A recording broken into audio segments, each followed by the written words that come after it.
ماشي بنفوت بالجو، تصير هيك تسمعي حالك أكتر. اوكي تمام. شو؟ هم بس ما فيهم صوت يعني، خلص بس هيك بس عشان ايه ما انه فيهم عم تسمعي ولا لا؟ هلا انا سامعتك من برا مو لا سامعتك من her headphones is not on. جرستنا. She's like why we're putting this. انه اوكي روزا شايف. منيح اللي حكيتي. تخيل كان طول الوقت انا بحكي لك شو انه شو عم نحن تحكي. حاطينهم منظر. اوكي. مع انه انت بدك تعملي مذيعة صح؟ كنت حابة تعملي مذيعة. هيك منيح كتير. شفتي زبط هلا الصوت. يس. لحتى تشوفي صوتك اذا قد ايه قريب ولا بعيد. جود هيك منيح. جود. نحن وي رولينج باي ذا واي. اه بلشنا هاي. بلشنا بهيدفونز مش ظابط. معلش بزبط كل اشي. هيك شوي بيعطي شوية مديتيشن نقعد نسمع بعض. عن جد والله كتير هيك حاسة حالي بأي صح؟ ايه. رواق قديش بتشتغلي على القصص الصوت وقصص التقنيات والتصوير؟ حسيت تصويراتك يعني طبيعية وهيك قريبة للقلب وشوي على فون ستايل، مع انه ما عم تستعملي فون، عم تستعملي كاميرات بحسك. يا بالضبط. أول إشي كنت عم أفكر يكون بروفيشنال أكتر، بس بعدين حسيت الناس بيحبوا إشي شوي أقرب للقلب، يعني هيك زي ما أنت حكيت. بحس هيك بيعطي قرب أكتر للناس، إنه relatable. مزبوط. عرفت إنه خلص إشي بروفيشنال هيك بتحس زي التي في. فبحس الناس خلص توجهوا للسوشيال ميديا أصلا عشان يشوفوا إشي ناتشرال أكتر. بتعرفي شو السبب؟ شو؟ بدي حذرك، بتعرفي شو السبب ليش العالم بتحب التصوير اللي هو طبيعي بشكل انه ما منه مبين بروفيشنال؟ عشان بحسوا مثل حالهم. عشان من قبل، ما قبل الكاميرات قبل التليفونات، كانت اللي يصور بروفيشنال على طول يبيعون برودكت معه. اوكي. عرفتي كيف؟ كادفرتايزنج. يعني كان صح. يعمل لهم مثلا تصوير حلو، يجيب موديل يعمل لها تصوير وينزلها بالتلفزيون، وهو واو ينبسطوا بالكونتنت، يروحوا يشتروا البرودكت. يا فبس صح فهلا صح صار وجهة اي نظر. شيء بروفيشنال كتير ستيج، يعني كتير مبين انه مشغول وبولشت وما ادري exactly. شو. بحسوا العالم انه انت جاي تبيعنا شيء، صح انت عم تغشنا. صح صح. مشان هيك صارت العالم تلحق الانفلونسرز او كمان اليوتيوبرز وهيك، لانه عم يعطوا محتوى هن طبيعي من عندهم، حتى لو انه يمكن فيها اشياء كوميرشال بتمرق او تبيعون شغله، بس يمكن هاي الشغله بتكون انتم بتحبوها. بالضبط. لا وكمان لانها بتبين بطريقه انه ناتشرال وهيك، فالناس بيحسوا يا انه عادي بقدر انا كمان اجرب هذا البرودكت. عرفت؟ لانه مو زي كانه مثلا ادفرتايزمنت على تي في او هيك، لا هداك بتحس انه في موديل، في حدا كتير واو عم يستخدم هذا البرودكت مثلا، تحس شوي صعب انك يعني تصدقوا تريليت لهذا الاشي. مزبوط. بالضبط. بس لما يكون حدا زينا هيك يعني على السوشيال ميديا انفلونسر، ايش ما كان المسمى، بالعكس بكون ايمتى كثير بتحسي ناتشرال. هيدا بلش؟ يعني حتى معك انت ايمتى بلشتي تصنعي محتوى؟ وقد ايه بتحسي حالك انت بهيدا العمر؟ من اي جيل بتحسي حالك؟ يعني انا ما عادش اربط حالي انا يعني صرت قاطع عايش جيلين، قاطع عن مرحله اللي انه بلشنا بروفيشنال وكملنا بالسوشيال ميديا كونتنت. بس انت بعدك صغيره، وين بتحسي حالك؟ انت من الاوائل ولا بتحسي انه في جيل قبلك وانت in the middle؟ نو عادي بحس حالي يعني. شوف اسمع، انا بلشت شوي بكير، شوي كتير بكير، يعني كان عمري 13 سنة. وهذا الحكي يعني ما بعرف 2016. كتير قديم يعتبر لهلأ. so basically حسيت إنه من ناحية سوشيال ميديا أنا ما بعرف أي جيل أواكب، لأنه هلأ عم يطلعوا أشياء جديدة ترندز وهيك، بس بنفس الوقت أنا برضو مع اللي شوي أقدم فما بعرف كيف يعني. هلا انت صغيره وافق فكرتيها من بينهم زمان، يعني 2016. يعني مثلا انا فتحت شركتي يعني. بال2000، انت عمرك مواليد 2001 يمكن صح؟ لا 2003 أصغر لسه. 2003 بعد اصغر. لا أنا صغيرة، أنا ما بنختلف على يعني هالحكي. بس إنه بالنسبة إلي يس 13 ل 19 فرق العمر هاد يعني بهاي السنين بصير في كتير تطور بالتفكير، لأنه الواحد عم يكبر. عرفت؟ أما مثلا تقول 19 ومثلا 25 يعني هيك ببلش الواحد شوي إنه يعني بتضل شخصيته تقريبا نفس الإشي، يعني مو كتير بيصير تطور بالشخصية. بس غير بغض النظر عن عمرك، حسيتي انت انه بلشتي يعني كان في ناس مثلا انت to relate to them او تاخديهم كعبرة او كأشخاص ناجحين باليوتيوب، جربتي انت يعني منين اجت الفكرة عندك؟ ولا شيء. هلأ من لما كنت أصغر من 13 وأنا بحب هيك مثلا أحط كاميرا مكان هيك بزاوية، مثلا موبايل ماما أخده وأحطه مكانه، أعمل توك شو، عرفت؟ وأنا بكون أنا الجست وأنا شو اسمه الاثنين الشخصين، عرفت؟ بعدين صرنا هيك يعني انتشر اليوتيوب اللي هم اليوتيوبرز، بس مش اليوتيوبرز اللي بالوطن العربي، كان لسه ما في حدا بالوطن العربي، اليوتيوبرز اللي برا بأمريكا مثلا، ونحن نحضر الكونتنت تبعهم. طبعا خلص صرت أكيد صابني انسبيريشن منهم يعني، أو إلهام، هيك حسيت إنه واو ما حدا عم يعمل هيك عنا بالوطن العربي، ليش ما أنا أجرب أعمل هيك إشي؟ وكان يعني كتير غريب أصلا لما كنت مثلا أوقف قدام المراية أقلدهم لهدول الناس، كنت أقلدهم مثلا بالإنجليش، أحكي هيك مع حالي بالإنجليش، كتير غريب تقلب المحتوى العربي باي ذا واي، كان بس كتير صعب بالأول. صح. إنه أوكي إيش بدي أحكي، مرحبا، شو إنه مرحبا كيفكم، كتير غريب.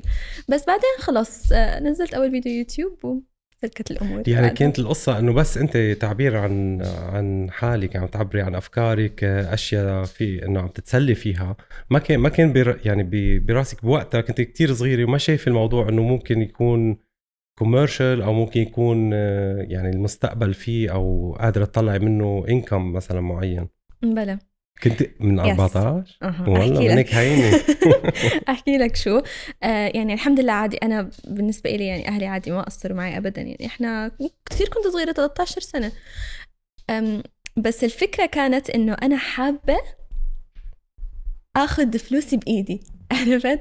كنت أعمل أشياء قبل ما أبلش يوتيوب، بتطلع إنكم أشياء كتير بسيطة، كنت أعمل سيرفيز أونلاين، أعبي استبيانات أشياء، وبعدين إيش بيطلع منهم مثلا $2 بس الفكرة مش قد ايه المبلغ، الفكرة إنه أنا عم أخذ المبلغ بجهدي، بتعملي انكم عم أعمل من هيدا income. العمر بدك تكوني حتى أنا هلأ اندبندنت، بس يعني مستقلة عن أهلك. بس أفكر بالموضوع هلأ حتى بستغرب من حالي إنه عن جد كان عمري هيك وكنت أفكر بهاي الطريقة، بس فعليا كان هيك. فأنا عارفة كتير منيح إنه اليوتيوب بيطلع إنكم، وعشان هيك قبل ما أبلش اليوتيوب شانل يعني كنت مجهزة كل إشي، مجهزة كيف أطلع الفلوس منه، عاملة شو اسمه الخطوات كلياتها، إنه خلص أنا I registered وحاطة كل إشي، وبانك أكاونت حتى أخذت البانك أكاونت تبع ماما، كل شي تمام جهزته، بلشت أنزل يوتيوب. يعني بس ما كان كل خطوة مدروسة أكيد، يعني بالنهاية أنا صغيرة، بس كنت عارفة شو بدي بالأخير، وعارفة إنه إذا كملت هون رح أوصل لمكان، no way إنه ما أوصل لمكان طالما أنا مكملة وما في حدا لسه مبلش. عارفة إنه هاي فرصتي، ويمكن نحن نكون أنا وكم حد بلش معي من الأوائل يلي رح يفتحوا هذا المجال بالسوشيال ميديا. أنت شايف هلأ كيف ما في إشي مش على السوشيال ميديا، مزبوط. مين ما بيستخدم، بس وقتها لسه كان أخف شوي، يعني بتحس هيك بلوجز مثلا، هيك أشياء بسيطة أكتر.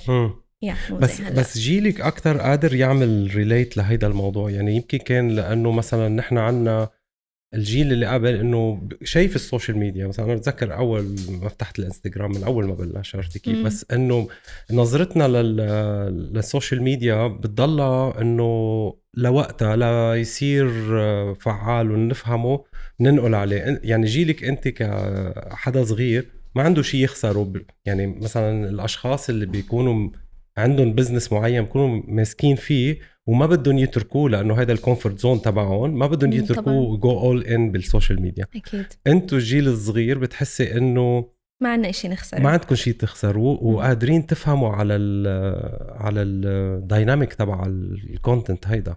يعني كمان كل ما يفتح بلاتفورم بتحسي الجيل اصغر اللي عم بفوت عليه. اكيد. حتى انا هلا وانا شو يعني عمري 19 ستيل بحس تيك توك مثلا عليه ناس عمرهم 15. هلا انت يمكن تحكي بعقلك شوف فرق 15 19 it's all the same، بس لا كتير بفرق. يعني بتحس هدول الناس من كتر ما هلا الانترنت والسوشيال ميديا سريعة، خلص بدنا الأسرع والأصغر، عرفت؟ كل ما كنت أصغر كل ما عندك فرصة أكتر، حتى لو الفرق سنة سنتين 3. هاي هي الحقيقة فعليا. يعني هلأ بتلاقي الناس اللي بيصيروا فايرل على التيك توك يعني اللي عمرهم أصغر بيصيروا فايرل أكتر.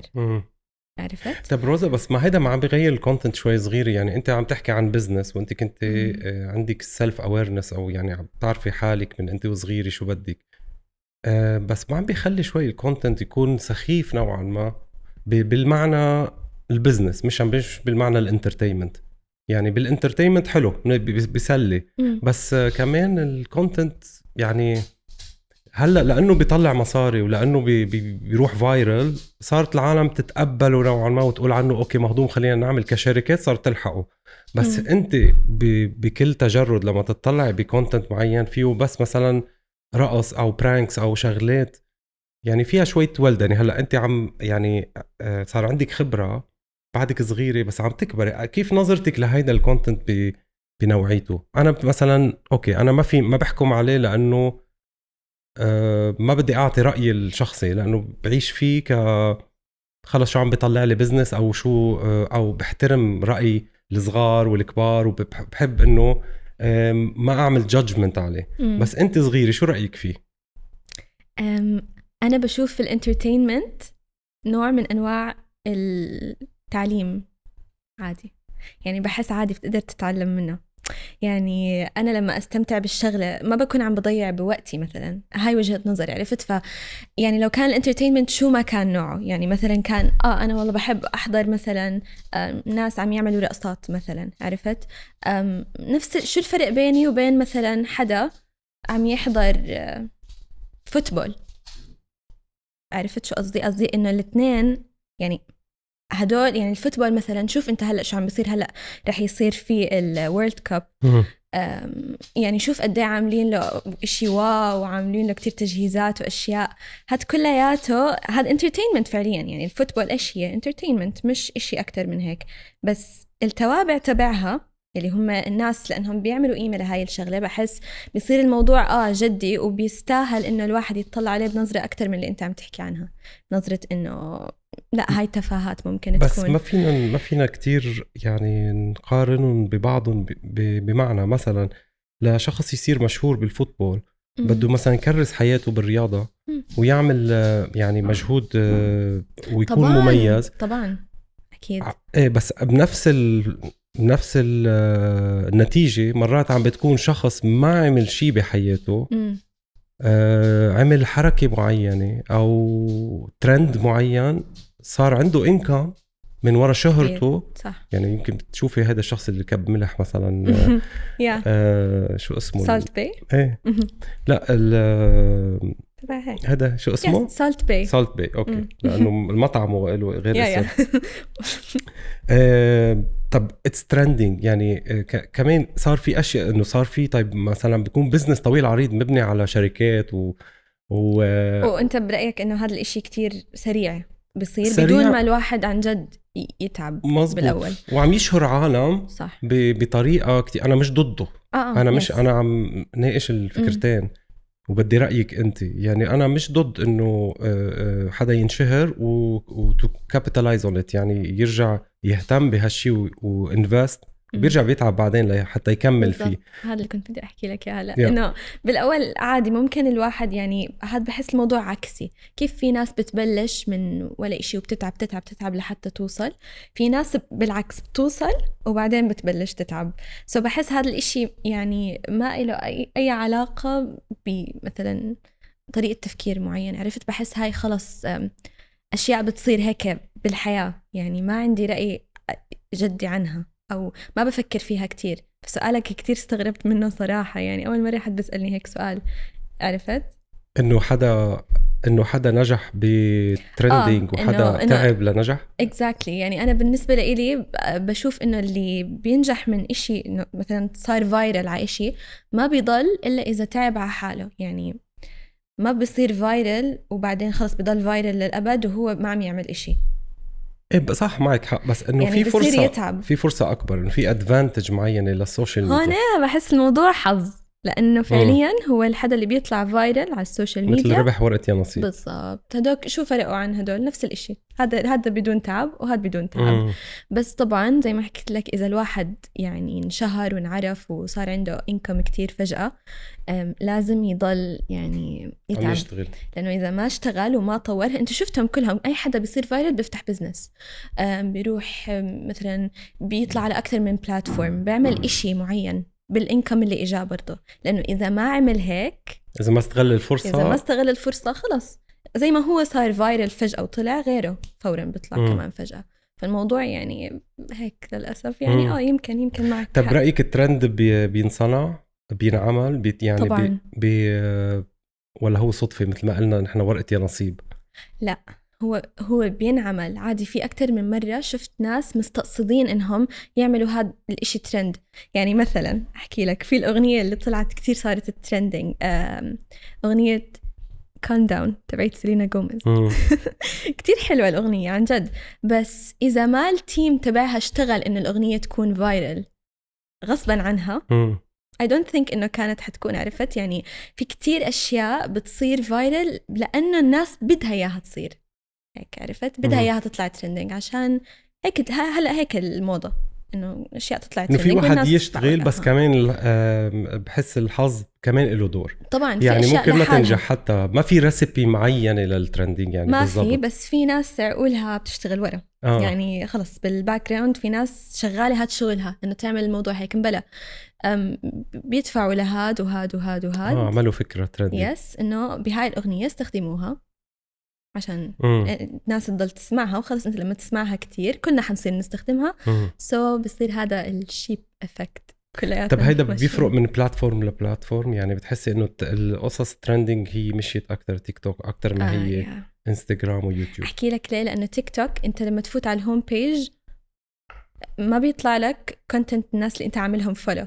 إذا حابب الناس اللي عاملهم فولو بتروح على جنب بتفوت عندهم. بس مثلا عكس انستغرام بس بيطلع لك الأشياء اللي أنت عاملها فولو. فما في كتير فرصة للناس إنه يعني مثلا هناك تنشهر، عرفت، أو ينعرف الكونتنت تبعها. بس على التيك توك بيطلع لك الفور يو بيج، واللي هو الأشياء اللي أنت مهتم فيها عن جد. فعليا في فرصة أكبر إنك تسوي فولو للناس اللي رح يطلعوا لك على الفور يو بيج، لأنه هاي اهتماماتك. إلا ما يطلعك طبعا من هون ومن هون إشي ما يعجبك. بس دغري بيعمل لك فلتر. يعني الالجوريثم تبع تيك توك شاطر كتير ذكي، شاطر كتير. بس قد ايه برأيك عم بيأثر على الجيل الجديد؟ يعني لأنه أنت ما عم تاخدي إلا الأشياء اللي أنت بتحبيها، وممكن الأشياء اللي أنت بتحبيها ما تكون شغلات يوسفول. مثلا ممكن واحد بحب ما بعرف طرطق حوادث السيارات، أو ممكن أي يعني الالجوريثم تبع تيك توك كتير قوي لدرجة بس ما بيرحم. يعني ما بيرحم وما بيخلي الشخص يوسع أفكاره. يعني بيصير إنه كل أغاني أنت بتحبي أغاني معي أغاني حزينة، ما رح يعطيكي غير أغاني حزينة. بتحبي أنت مثلا تشوفي أشياء مثلا يمكن منا كتير بتطور الأفكار أو بتساعد، يعني بتصير بتجيك بتحصر. يعني إذا واحد مكتئب رح يجي كل شيء اكتئاب لأنه صح. هو بحب هيدا الشيء. فقديه بتحسي إنه يعني هيدا الالجوريثم مفيد ولا مأذي؟ لا عادي، بحس مفيد. أحكي لك، بحس يعني مثلا لو بدنا نقول هذا الشخص بيفتح تيك توك بس لأنه بيطلع له الأشياء اللي هو مهتم فيها. إذا فتح تيك توك ما لقى الأشياء المهتم فيها، رح يروح مكان تاني يدور الأشياء اللي هو مهتم فيها. بكل الأحوال إذا ما كان التيك توك هو الأوتلت إنه هو يعني بيشوف الأشياء اللي بده إياها، رح يشوفها أي مكان تاني، أي بلاتفورم تاني عادي. فالناس خاص اللي بيحط براسه إنه هو بده يضل يشوف الشغلة حيشوفها. بس أنت إذا قصدك إنه مثلا بنضل نشوف نفس الشغلة وما بتتوسع أفكارنا لبرا، هاي أنا بوافقك صراحة بالرأي. يعني يمكن فعليا والله أنا بفتح أشوف الأشياء اللي بحبها على التيك توك لأنه رح أضل مستمتعة طول الوقت، بس ما رح أعرف إيش عم بصير أشياء تانية. عشان هيك المكان المناسب هو تويتر. مش يوتيوب. يس، حسيتك أنا بدي تكوني عم تدافع عن اليوتيوب أكتر شيء. لا كل واحد فيهم بلاتفورم. تويتر أول مرة بسمع حدا بيحكي عن التويتر، إلا التويتر هو شيء له علاقة بتلاقي الأشخاص على التويتر يعني العمر اكبر بكونوا بزنس اكتر، سياسي اكتر، سبورت، ما هو رياضه اكتر. عشان تكون يعني تفاجأت لما فاهم قلت من هلا أكتر من تويتر. مكان عشان تشوف شو عم بيصير بأكتر من مجال، مش بس يعني مثلا الأشياء اللي أنت مهتم فيها. بس انت مثقفه وبتقري كتير ويمكن هذا الجواب الصح اللي جاوبتيه يعني. فتويتر اكيد بس فيه ثقافه اكتر، فيه انت تعملي سيرش او علاقاتك مع الاشخاص يكونوا او مع الفولورز بيكونوا بتحسي انه كلياتهم من مستوى معين، فكري معين. صح. حتى ردت كلهم يعني بيطلع لك أشياء جديدة وأشياء برضو أنت مهتم فيها، هيك بتوزع كل اهتمامك على الأشياء المهمة والأشياء يعني اللي مش كتير بدك إياها. ككونتنت اللي عم تعمليه على اليوتيوب بتحسي انه عم يكبر معك بالعمر؟ يعني بمعنى انه انت بلشتي من عمر صغير وكنت عم تعملي كونتنت بتحبيه انت، طيب الفولورز تبعولك يمكن من جيل صغير معين، هل انت خليت الكونتنت ليضل يناسب الاعمار الصغيره ولا انت عم بتطوريه مع عمرك؟ يعني كمان الفولورز اللي عم يلحقوكي هل هن عم يكبروا معك مع نوعية الكونتنت، ولا لا أنا مخصصة كونتنت معين لهيدا العمر اللي هو صغير؟ لا بالعكس، أنا بكبر مع الفولورز تبعوني يعني دايما. خلص حتى لهلأ يعني في ناس بيحكوا لي من لما كنا بهذا العمر وإحنا منتابعك فهلأ أنا بكبر معاهم، مش إنه أنا بخصص الكونتنت تبعي خلص يضل مثلا. أنا فاهمة عليك قصدك خلص لفئة معينة من الأعمار، وحتى لو الفولورز تبعوني كبروا أنا رح أضل كيترينج أو بس لهدول الفئة. لا عادي، أنا الفئة العمرية اللي أنا فيها، عرفت يعني. أنا لو كنت 19 لل19. يعني أنت راضية عن كل الكونتنت اللي عم تنزليه على يوتيوب؟ إيه؟ لا. أوكي. بحس بقدر أعمل كتير أكتر من هيك، بقدر أحط إفورت أكتر، بس مش الموضوع هلأ مو كتير ببالي. وصراحة شوي عم بيصيبني إنه عم بيكون عندي هيك unmotivation يعني، أو مش كتير متشجعة لأنه إلي بعمل الموضوع فترة كتير طويلة، يعني مر كتير وقت لحد هلأ وأنا بسوي نفس الإشي فهلأ أنا شوي بمرحلة إنه إيش بدي أعمل، عرفت يعني. عم برجع كمان مرة أفكر شو عم أعمل، وكل شيء هلأ بحياتي عم بصير جديد يعني. هلأ إن شاء الله داخل الجامعة، فهذا إشي جديد بالنسبة إلي. رح مثلا عم أشوف أشياء تانية. كنت بدي أحكي السر تبعي بس خلص بطلت، أو يمكن أحكي خليه إكسكلوسيف للبودكاست. خليه هلا بعد شوي صغيرة. بس بدي أرجع بس للكونتنت. مثلا يمكن واحد يمكن يمل إذا فعلا يمكن الكونتنت اللي عم تعمليه هو مش لإلك أنت، هو للمشاهدين. فواحد حلو يعمل شيء هو بحبه، أنت اللي عم تعمليه بتحبيه، بس يمكن وصل لمرحلة معينة. أو بدي أسألك إذا هيدا الشيء وصلتي لمرحلة معينة بطل يعني لك هيدا الكونتنت، صار بده تغيير يمكن ليناسب أفكارك ويناسب ثقافتك وعمرك يعني رجعت لنفس السؤال إنه نحن ما عم نكبر يمكن مع الكونتنت. هذا الشيء بصيب كل شخص فينا يعني. أوكي. أنا بكبر مع الفولورز. هلا الكونتنت نفسه أنا لساتني بعمل نفس الكونتنت من فترة كتير طويلة. بحس حاولت يمكن مرة إنه أطلع شوي عن هذا الكونتنت والناس ما حبوا. هم بيحبوني بطريقة معينة يعني، بيحبوا يشوفوا مني كونتنت معين، بيحبوا يشوفوا أشياء هيك يعني زي هيك فلوجز مثلا، روتينز، مورنينج روتينز هيك، عرفت أشياء بنات، تجهيز أشياء هيك، عرفت. هم بيحبوا هذا الكونتنت، فأنا بحب هذا الكونتنت بس بطلت أحب أعمله على يوتيوب. يعني ممكن أحب أعمله على بلاتفورمز تانية، بس الناس بيحبوا يشوفوه على يوتيوب. أنا بطلت عارفة أوافق بين الإشي اللي أنا بدي إياه والإشي اللي هم بدهم إياه. بس بطلت تحبيه على يوتيوب يمكن لأنه يوتيوب ياخد مجهود أكتر كمان. هو بياخد أفرت أكتر صراحة. بس مش بس قصة أفرت، خلص هلأ كل شيء صار يعني أسرع. اليوتيوب فيديو 8 دقايق، بتحس لازم تحط فيه كتير كونتنت أكتر مما هو لازم، عرفت. وليش يعني وحتى يعني هلأ في أشياء جديدة عم بتصير زي تيك توك مثلا. تيك توك أسهل وأحلى لأن الناس بتحضره مثلا. بنفس الوقت يوتيوب حلو كتير، بس بتحس لأشياء مش زي الكونتنت تبعي. بحس بدها كونتنت جد إنه اللي بيحتاج وقت، اللي بده يكون أكتر من 60 ثانية وأكتر من 3 دقايق زي تيك توك مثلا، لازم يكون أكتر من هيك. بس عشان هيك ما عم بقدر يعني شوي أغير الكونتنت تبعي. التيك توك بتعملي عليه مونوتايزيشن، يعني فيك تطلع منه مصاري تيك توك؟ مش بالميدل ايست، مش هلا مش بالوطن العربي. بتقدر اي ثينك برا، يعني انا هذا اللي بعرفه. بس هون لا، يعني هو اكسبوجر اكثر، يعني ممكن انه يعمل لك شهرة وتستفيدي منها. لا يوتيوب كمان بتطلع ترندنج باي ذا واي على يوتيوب، اذا بتطلع ترندنج هذا. وبدي احكي لك شغله، لو انه ما بلشت يوتيوب كان انا مش معروفه جلوبالي انه بالوطن العربي، عرفت؟ او يعني قصدي مش باكثر من دوله بالوطن العربي، كان عرفت بس بدولتي، لانه هيك بالانستغرام اذا بتطلع لايك ان انفلونسر على انستغرام هيك بصير انه بس بتضل in your country خلص، بالمكان اللي انت عايش فيه.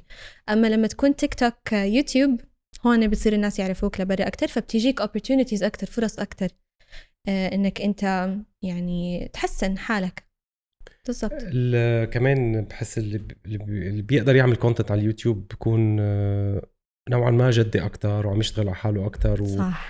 باي ذا واي، تعرف ليش هلا كمان صار لسه اصعب؟ لانه الناس يلي على يوتيوب كتير عم يصعبوا الكونتنت تبعهم، فبطل زي زمان كان الكونتنت بسيط وحلو سيمبل وريليتبل. هلا صار في كتير بريشر وضغط انه انت تكون انك انت تكون زي بروفيشنال نوعا ما. عرفت؟ يعني افتح شوف على الترندينج بيج رح تلاقي يعني اغلب الفيديوز فيها كتير برودكشن، فيها صرف فلوس انت بلشتي يعني شوي صغيره كمان، جبتي صرت قبل كنت تعملي اديت، انت صرتي بعدين جبتي اديترز عندي اديترز احيانا، انا لسه بعمل اديت. بتعرف انا من اي نوع؟ انه اذا انا ما عملت الشغله هيك بتضايق. عرفت؟ انه انا ما حطيت فيها اي افورت، بتضايق كتير، او ما حطيت لمستي على الاشي، كتير مزعج بالنسبه لي.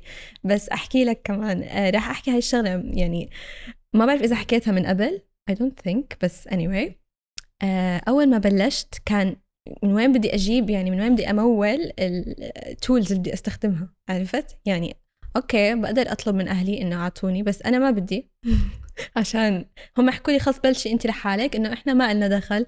انزي اوكي، تعرف شو رحت عملت؟ شو فند ريزنج ولا شو عملتي؟ لا ما وصلت لهاي المرحله، بس تعرف الكرتونه اللي بتكون بالتويلت بيبر؟ يا اخذتها قصيتها من النص، عملت ستاند من بوكسز، حطيتها فوق شو اسمه الكرتونه هاي الصغيره، وحطيت فيها الموبايل تبع ماما، حتى ما كان موبايلي، حطيت فيها الموبايل وعملتها ترايبود ستاند للكاميرا اساس، وهيك صار عندي اول تول بقدر انه استخدمها. والاديتنج بروجرام كان فري على اللابتوب، كنت انا اصلا مجهزه حالي متدربه كيف اعمل اديت عشان بس اجي انزل اول فيديو يوتيوب يكون بيرفكت. نظري طبعا بيرفكت. وعشان هيك عشان يكون كل شيء مثل ما انا بدي الاضاءه طبعا، لانه ما كان في يعني وقتها اصلا رينج لايتس ما كان منتشرين، لازم تشتريهم من اماكن معينه وهيك، عرفت؟ مو زي هلا بتلاقيهم اي مكان. فاضطريت طبعا استخدم الاضاءه الصباحيه اللي هي بتيجي من الشمس. فهاي يعني هاي من الاشياء اللي بس برضو انا ارجع افكر فيها بقول واو، انه برافو عليك، كثير مبسوطه من حالي من ولا شيء بلشتي يعني. ويمكن كمان هذا بيعطي بيحفز اشخاص انه يعني ما في داعي يكون عندك معدات ويكون عندك صح. تصرف كتير لتقدر تعمل محتوى يعني. صح ما في داعي. بس مفروض هلأ تغير الوضع، يعني بطلنا على التشو صار في ترايبود، صار في شغل مرتب. بس اول ترايبود شريته كان بعد سنة من ما بلشت. فيعني انا قعدت سنة كاملة وانا بصور هيك، وكان كتير متعب. انت متخيل الافورت؟ حرفيا بدي اخذ كل بوكس احطه فوق الثاني اوكي واحط شو اسمه الكرتون فوقهم وقصة. بس كنت استمتع كتير وكنت مبسوطة. في كتير فيديوهات بيكونوا على او يوتيوبرز خصوصا بامريكا، بشوفهم بال مشهورين كتير عن جد، بيصرفوا انه كتير جايبين كاست، كتير بيعملوا كولابوريشن مع اشخاص تلاقيه جايب مايك تايسون مثلا معه بقلب الفيديو. وفي صرف وفي قصة وفي أنا بحب أحضر هالأشياء يعني. هيدي ما إلها عمر بحس يعني. يمكن جيك بول بلش أول واحد، بعدين في كتار ناسي أساميهم، أنت مفروض حاطة أساميهم أكتر مني. فاهمة عن مين عم بس تحكي. بتلاقيهم بيصرفوا وبعدين بيعملوا كولابوريشن مع بعضهم يعني. هلا أنا شفت لإلك إنه بتعملي كولابوريشن مع غير يوتيوبرز، بس هن بيعملوا برودكشن يعني بيعملوا تمثيل فكرة معينة لأفكار هيك حياتيات، بس مصروف عليها كتير أكتر من ترايبود يعني. فيها إخراج، فيها تصوير، طبعاً. فيها أدت، فيها تفكري تعملي هذا الشيء. مش حاسك بدك تطلع من اليوتيوب هلا عندك شي فكرة تاني ليك حكمت. شوف لا صراحة ما بفكر أعمل هيك. شو الشيء مخبيتيه؟ شو حدا متقدم لك شي عريس ولا شو القصة؟ لا. ليه؟ ما بعرف، في شيء هيك في لا شيء. لا يعني لا، هو ما في إشي. بس على سؤالك زهقنا اليوتيوب وكذا، في شيء هلا بدك تحكي لي؟ لا والله ما في يعني. في وما في. الماما هون المفروض هلا شو ماما؟ اوكي جاوبيني هلا على البرودكشن. بتفكري تعملي نفس الشيء؟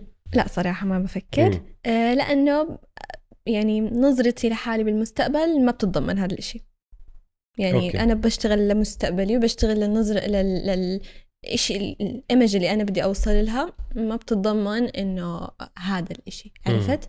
بس ممكن شوي نحسن الكونتنت من ناحية إنه يمكن يعني أضيف كم من حدا يساعدني فيه، هيك بصير أسهل علي أسوي أشياء أحلى، بس مش لدرجة إنه يكون زي الأشياء اللي أنت عم تحكيها، لأنه هذا مو مجالي ولا الإشي اللي الناس تابعوني عشانه أصلاً. عرفت؟ أنا بحب إنه أوكي حلو الواحد يعمل إشي جديد أكيد، بس ستيل بنفس الدائرة يلي الناس حبوا فيها. إذا طلع كتير برا هاي الدائرة بحس الناس مش كتير. روزا الدائرة اللي انت فيها ما راح تضلك فيها، لانه قلت لك الاودينس تبعولك عم يكبروا ويتغيروا. بس انا حاسس انه انت في عندك توجه تاني يعني. انا بعرف انه عندك بزنس مايند من هلا، من بيني من لما قلت لي من 14 سنة عم تفكري بموضوع الانكم. وكنت بدك تدرسي صحافة بس غيرتي قلتي أنا بدي أعمل بزنس أو بدي أعمل ماركتينج. اكشلي أنا رح أدرس ميديا عن جد. إن شاء الله. يعني ما غيرت الميجر لسه، ما يعني ممكن أخذ كورسز بحس أو هيك أشياء، بس إنه أخذ كورسز هاي أكيد رح تصير. أنا كتير انترستد بهاي الأشياء وكتير بحب، بس ما شفت حالي عم بدرسها دراسة كاملة يعني بالجامعة اوكي. بس اذا اللي عم تحاول تاخده مني كلام معين عن اشي معين بتحاول تعرف. لا بدي اعرف ايه بالضبط، بدي اعرف انه في شيء عم يتحضر. هلا انا بعرف انه عندك حب للميك اب براند، للفاشن، جربتي او ما بعرف اذا بعده موضوع الفاشن. بس خبريني في شيء هيك بعيونك بدك تحكي مش عارف شو هو. يعني في اشي بس أنا ما بحب أحكي عن الأشياء قبل ما يعني نخلصها أو قبل ما تجهز على الأخير، ولأنه بحس هيك بتخرب ما بتكمل. لا قليلي هلأ البودكاست رح يطول ليطلع ستيل يعني ما أتوقع لسه لوقتها، بس عندي بلان كتير حلوة لإشي حابة أعمله شوي خارج عن موضوع إنه أكون يعني يوتيوبر. يعني في زي بزنس أو إشي رح يصير حابة إنه أنا أبلش فيه، لساته قيد التنفيذ يعني لسه عم نعمله، بس الموضوع موجود براسي يعني، وأنا عارفة كتير منيح كيف أجهز له من هلأ. عرفت يعني أنا عم بمهد له بطريقة كتير لوكي، ما حد فاهم بس الناس فاهمين، بس ما حد فاهم نفس ما حد فاهم شو رح أعمل. لو بروفايل يعني. بالضبط، ما حدا هلا بيعرف. هو بيعتمد على الإيمج تبعك أنت. أوكي سو أنت موجودة فيه كإيمج. بالضبط، مش إنه بزنس فتحنا مطعم. وبتعرف يعني مو بس هيك، لأنه أنا شفت مشكلة عند يعني ناس، مشكلة معينة وحابة أحلها. فحسيت هذا الاشي بيرفكت. هدول الناس مين؟ ماي فولورز نفسهم. انا اكتشفت من سنين، يعني من سنين انه انا معهم من اسئلتهم، من الاشياء اللي ببعثوا لي اياها، المشاكل بدك معينه. تعمل شيء يا مدرسه لها علاقه باليوتيوب او كونتنت كرييشن للاشخاص اللي حابين يعملوا كونتنت. ما قربت؟ لا أبدا ما قربت. اوكي. يعني هي شغلة كتير راح إن شاء الله المرة الجاي لما أكون على لا البودكاست لحظة كمان شوي، مرة. ما في ما في. بدك تحكي شو هي؟ براند، بس انه قربي لي، ما ضروري تكون هي ذاتها. براند، ميك اب براند؟ لا. شيء له علاقة بالايمج تبعك انت. صح. يعني انت موجودة فيه، يعني في ظهور لإلك بهيدا الشيء. ومنه يوتيوب. لا مش إشي له علاقة ب منه content سوشيال creation ميديا، أصلاً. منه كونتنت كرييشن، لا. بس إلك ظهور فيه، يعني يا تمثيل يا No. يا تي في. طب الفولورز قالوا لك عنه وعم بتساعدي الفولورز فيه. أم، منه تعليمي ولا كونتنت كرييشن مثل ما قلت لك، منه. لا بس يعني هو إشي كتير ممكن يستفيدوا منه. أقرب ابلكيشن لك جيم. أكتر. نو يعني أكتر كبنات بقدر يستفيدوا منه، يعني إشي رح أعمله للبنات. ومنه بيوتي، منه براند بيوتي. ممكن تصنفه بلا. برودكت. قربت لك كتير. برودكت يعني. حكيت كتير. بس ما انت قلتي انت عم تعملي شيء ايمج لإلي. اتس ا براند، عم تعملي براند للبنات. بس شو ممكن يكون ويجز، ممكن ما رح يكون نحزن. تياب، ما رح أحكي خلص. ممكن يكون ليبستيك، ماسكارا، ايلاينر. لا مش بيوتي. ماما خبريني. طيب مفاجأة. طيب يلا جريت. ان شاء الله نيكست تايم لما احكي معك كمان مرة بنكون شو اسمه، بنكون ان شاء الله وصلنا الشيء اللي بدنا اياه وبتناقشني فيه. طيب جريت. كل التوفيق، يعني عندي كتير بزنس مايند، فمني لك توفيق فيه. بس هيدا الشيء رح يبعدك عن اليوتيوب. ما بقدر ابعد عن السوشيال ميديا لانه هو كتير مربوط فيه. مش بس هيك، انت مو فاهم قد ايه انا متعلقة بهذا الموضوع، ويمكن هذا الاشي غلط. انا شوي متعلقة بالسوشيال ميديا لانه يعني مريت كل مراهقتي بهاي المرحلة، وأنا لسه لهلأ أعتبر عادي تينيجر. ف يعني رح أدخل الفيز اللي هي إنه أنا رح أصير أدلت وكبيرة وبالغة، وأنا برضه على السوشيال ميديا. يعني أنا رح يكون جزء المراهقة كله من حياتي قدام العالم وعلى السوشيال ميديا. وبحس إذا راحت مني هاي الشغلة كتير رح أتضايق. يعني لازم إذا بدها تروح بطريقة تدريجية. أما إنه فجأة أنا من حالي أقطع الإشي هذا وأوقفه، لا كثير صعب. يعني هي فيها مثل ما قلتي مثل طفولتك، ذكرياتك، فيها كل شيء يعني مرتبطة بحياتك أنت. بالضبط. قد ايه أثرت على شخصيتك أنت؟ كتير، ما بتتخيل قد ايه عن جد. لو أنا ما كنت على السوشيال ميديا كانت شخصيتي حتختلف تماما كتير. يعني أنا لهلأ بتعلم أشياء من هذا المجال، عرفت؟ لهلأ فجأة بشوف أمور أنا زي يا الله إنه واو، عن جد كيف الواحد هيك بجرب هاي الشغلة وبصير عنده معلومات أكتر من الناس اللي بعمره. لما تفوت بهذا المجال رح تحس إنه مستحيل حدا بعمري، حدا طبيعي يعني يفكر بهاي الطريقة لأنه شاف هاي الأشياء، عرفت؟ لأنه ما رح يشوف هاي الأشياء بعمرنا نحن. منين بتلاقي انه من مشاهداتك وثقافتك اللي اخذتيها من الانترنت ومن السوشيال ميديا، ولا من التعامل او المسؤوليه اللي فتي فيها والتعاطي مع الاشخاص؟ الاثنين صراحه، هاد وهاد. بس خصوصا انه تتعامل مع الاشخاص اللي بهذا المجال. يعني اي حدا، سواء انا او حدا مثلا كان اي حدا باي نوع ميديا، عرفت؟ رح يصير معاه تجارب كتير غير عن الأشخاص الطبيعيين. رح يتعلم منها أكتر، فرح يوعى أسرع بحس، عرفت؟ لأنه هذا النوع من التجارب هو يلي الناس بيواجهوها بالعادة بعد فترة من حياتهم، بعد ما يخلصوا تعليم، يخلصوا يدخلوا على الحياة الحقيقية.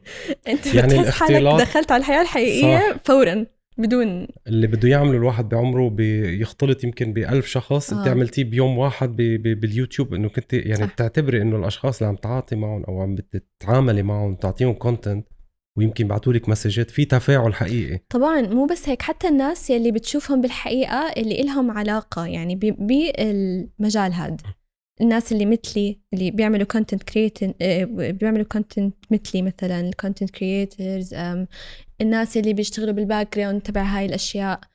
كلهم ناس مثلا كتير أكبر مني، وناس أول مرة بحكي مع ناس زي هيك مثلا. وكمان شغلة لأنه هذا المجال اللي أنا فيه أعطاني فرصة أسافر كتير أماكن أنا بعمري هذا ما كنت رح أسافر، ما كنت رح أسافرها، ما كنت رح أوصل لها. فشفت ناس وأشخاص ونوعيات كتير مختلفة، فتعرفت على كتير أشياء جديدة، وتعاملت مع كتير أعمار مختلفة، يعني ناس كتير كبار وناس كتير صغار. وما أتوقع إنه هذا الإشي كان رح يصير معي لو أنا موجودة بس بمحيطي اللي هو خلص اللي عايشة فيه بطريقة طبيعية. مزبوط، دراسة وعائلة يا مو غلط أكيد، هذا الإشي الطبيعي باي ذا واي، يعني الإشي اللي نحن بنعمله هو الإشي اللي مش طبيعي، الإشي اللي غريب، عرفت؟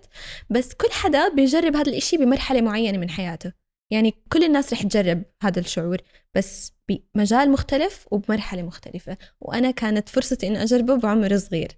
فبحس هذا الإشي منيح أكتر مما إنه هو ممكن يكون سيء، بالعكس هو يمكن كتير. مفيد. هلا أنت مثال للنجاح بهذا الشيء، بس صح. كمان يمكن ما بعرف قديش إنه في أطفال يمكن بيكونوا عم يشتغلوا هلا، مثلا نعتبرهم نحن عم يشتغلوا، يمكن ما لازم يشتغلوا، بصيروا تلاقيهم عم يشتغلوا بمعنى إنه يعني هذا اللي أنت عم تعمليه عم تعملي شغل.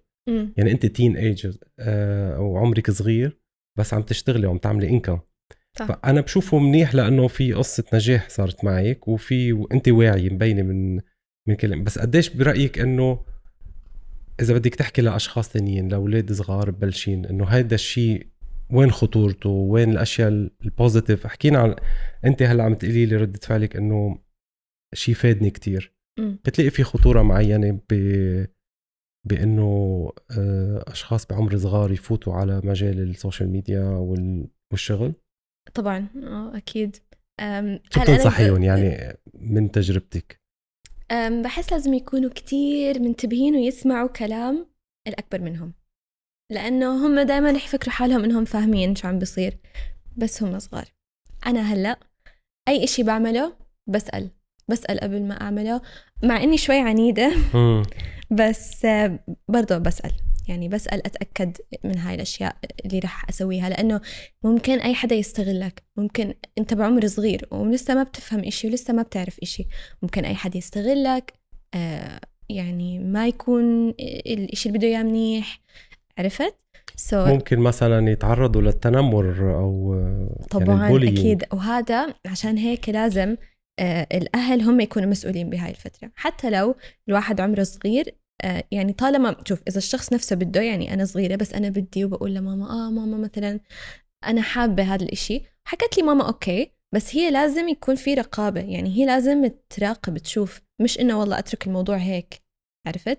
لأنه مو كل الناس شخصيتهم رح تسمح لهم إنهم يقدروا يواجهوا التنمر اللي ممكن يتعرضوا له، مثلا كلام الناس يعني كتير بيأذي، يعني إحنا كبار وشوي وها يعني نكبر وبنتأذى من كلام الناس، وما بنحب نسمع كلمة مو حلوة ونشوف كومنت مو حلو، فما بالك أطفال يدخلوا يشوفوا حد كاتب له إشي عن شكله، عن إشي هو أصلا لسه يعني صح. شكله مو مكتمل، نمو مش مكتمل لسه، يعني عم يكبر، صعب كتير. فلازم يكون في رقابة. نصيحتي إنه دائما يكون في حدا كبير مسؤول.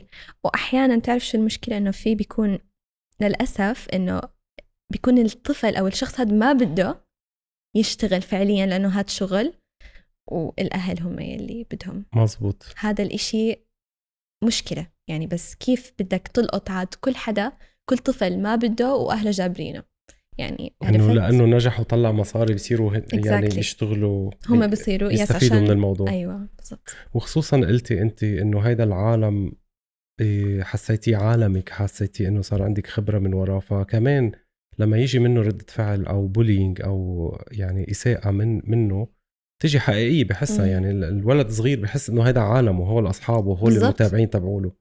طب شو كانت الحصانة بالنسبة لك غير موضوع أهلك اللي دعموكي وقلتي أنت هذا الشيء إنه ساعدوكي، بس بشخصيتك شو حسيتي؟ يمكن لأنك حلوة مثلا، شكلك حلو، ما تعرضتي للبولينج، كان يجيكي يعني شو الحصانة اللي كانت عندك أنت وصغيرة حسيتي إنه أنا يعني قادرة أكمل، ما عندي ما متضايقة، أو قادرة أدافع عن حالي بالتعليقات، ما تأثرت فيها؟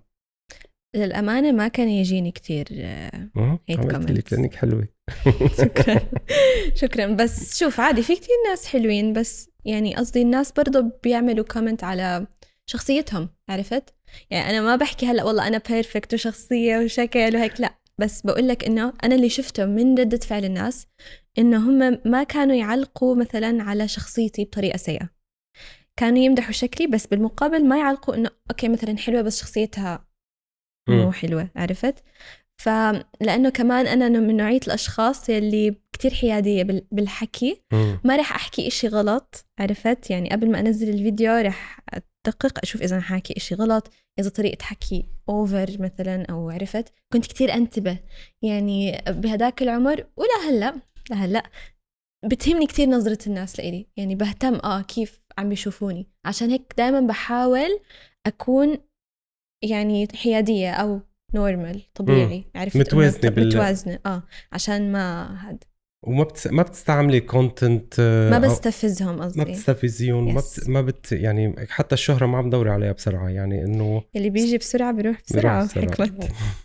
طبعا ستيب باي ستيب.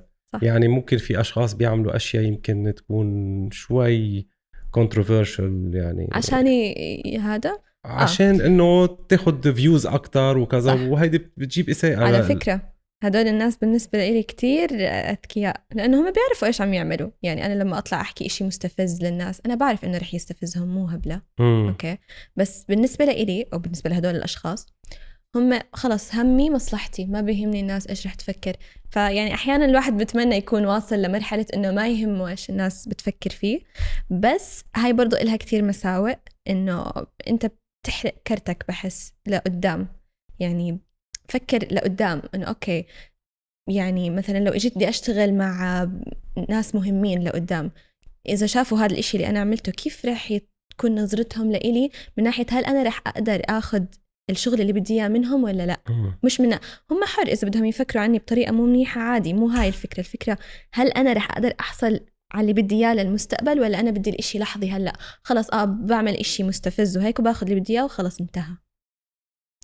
في منهم بيخلقوا هالموضوع، يعني ممكن يخلقوا مشاكل بين بعضهم ويخترعوا. يس في منهم هاي صارت كتير بتصير على اليوتيوب، بيتفقوا مع بعض، دراما اليوتيوب. يس عادي بيتفقوا مع بعض، بيعملوا قصة والناس نعمل بتصدق. يس وعادي الناس أكيد ما بيصدقوا عن هبل على فكرة، لأنهم بيكونوا الشخصين مثلا أو المجموعة اللي عملت الدراما بيكونوا متفقين منيح كيف يعملوها.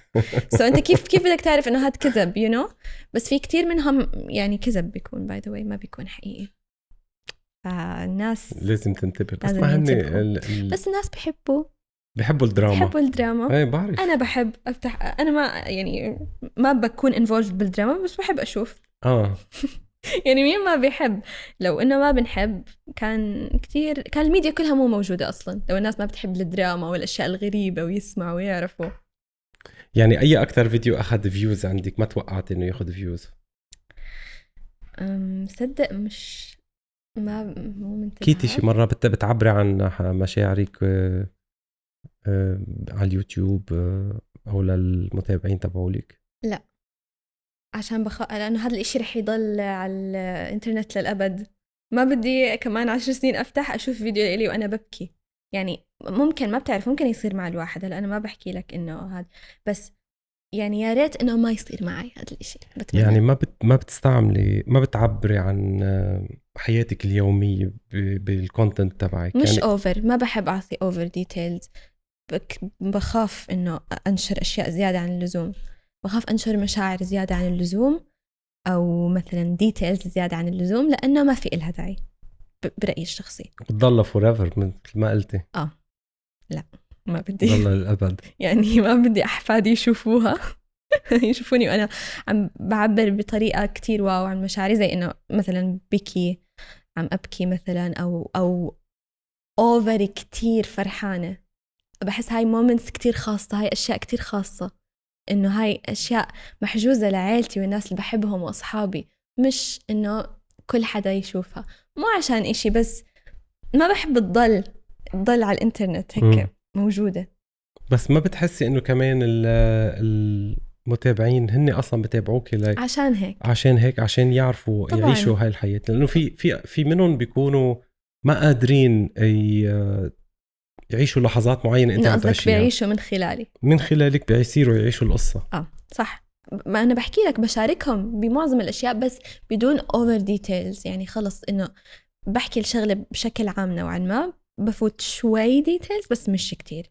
يعني هلأ شوف عادي في كتير ناس ما بيعرفوا كتير أشياء عني، أما في ناس على السوشيال ميديا بتعرف كتير أشياء عنهم، بتعرف متى بيصحوا الصبح متى بيناموا متى هاي. عادي أنا ما عندي مشكلة.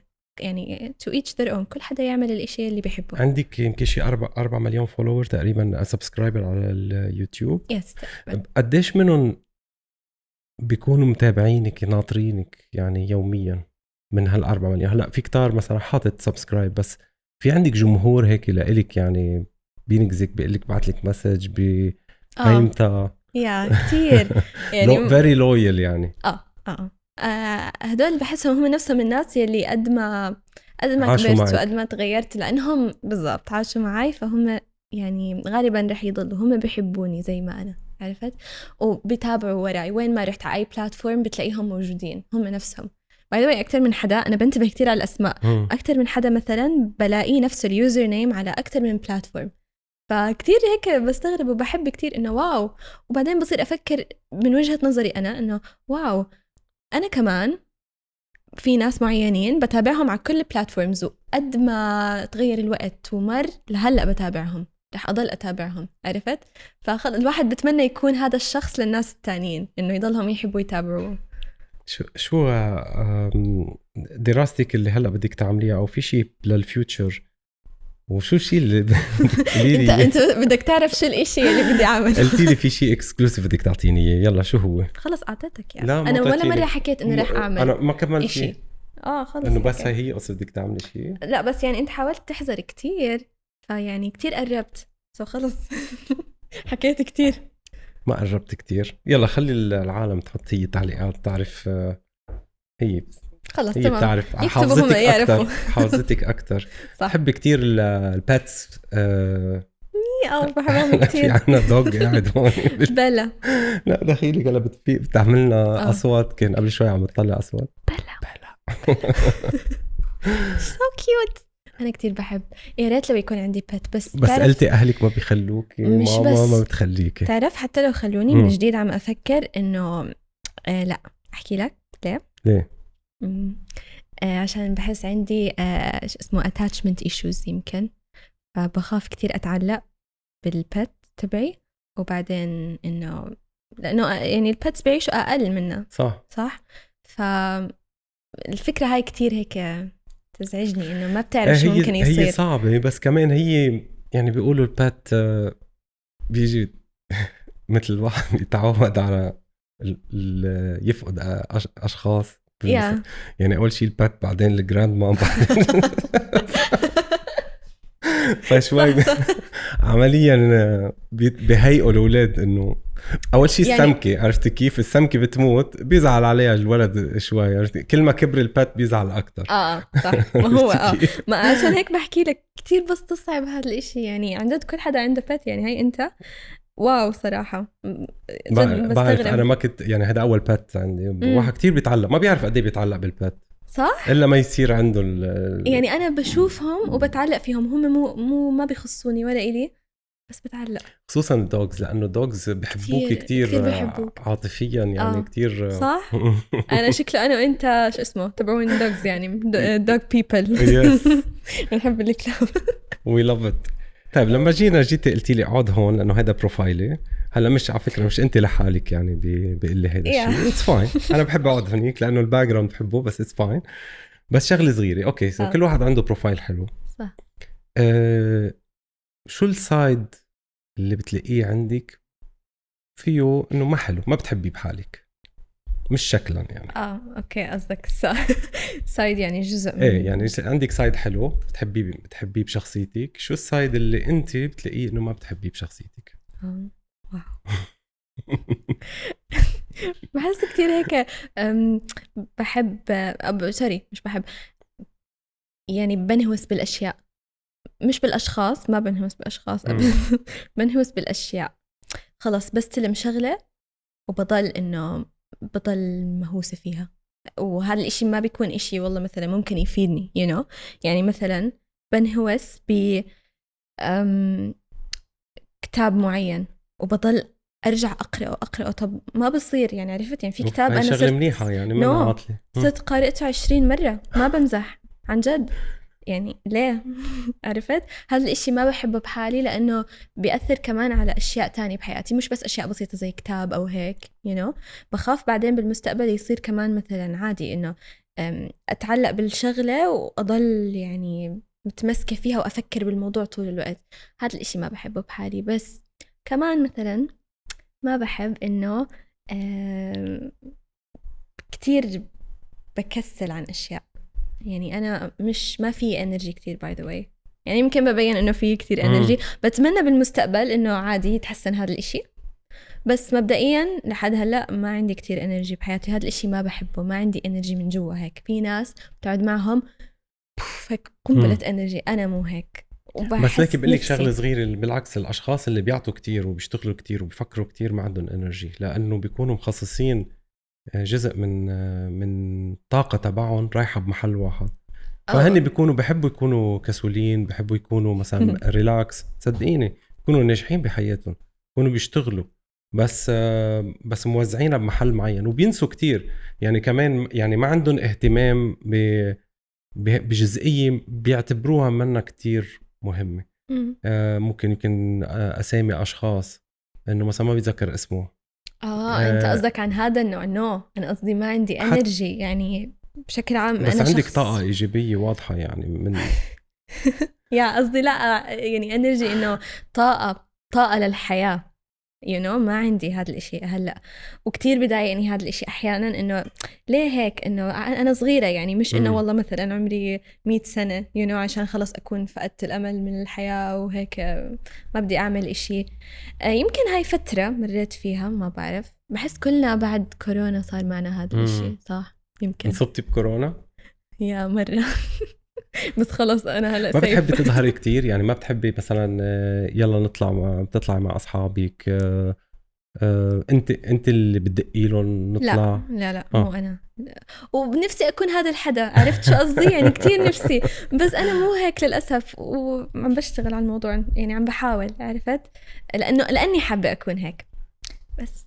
هذا الاشي بس اللي مبين انه لا انك بتشتغلي وبتجتهدي وعم تدرسي كتير وعندك بزنس مايند بتعرف اني في حدا عم يدفشك معناتها ماما اوكي ماما الشخص يعني أكتر شخص ورائي حرفياً ما بمزح ماما هي يعني أغلب الأفكار وأغلب الأشياء اللي أنا بعملها وكل الموتيفيشن جاي من طرفها هي اللي بتقومني الصبح يلا وقومي ونعمل بتعطيكي بوزيتيف انرجي وموتيفيشن طب قد ايه بضايقك كمان من غير محل انها عندها كنترول عليكي ولا هي عم تسمعنا شوف هي ما عندها كنترول علي وهذا الاشي اللي بضايقها ما عندها كنترول لانه انا كتير عنيده وما برضى اعمل الاشي الا اذا عجبني فهي بتحاول تقنعني بالاشي عرفت شو اللي بصير انا بالاخير غالبا بقتنع بس اذا ما اقتنعت نتخانق هذا الاشي يعني الا ما يصير ما في شو هي بس بدها تضل انه بتعمل لي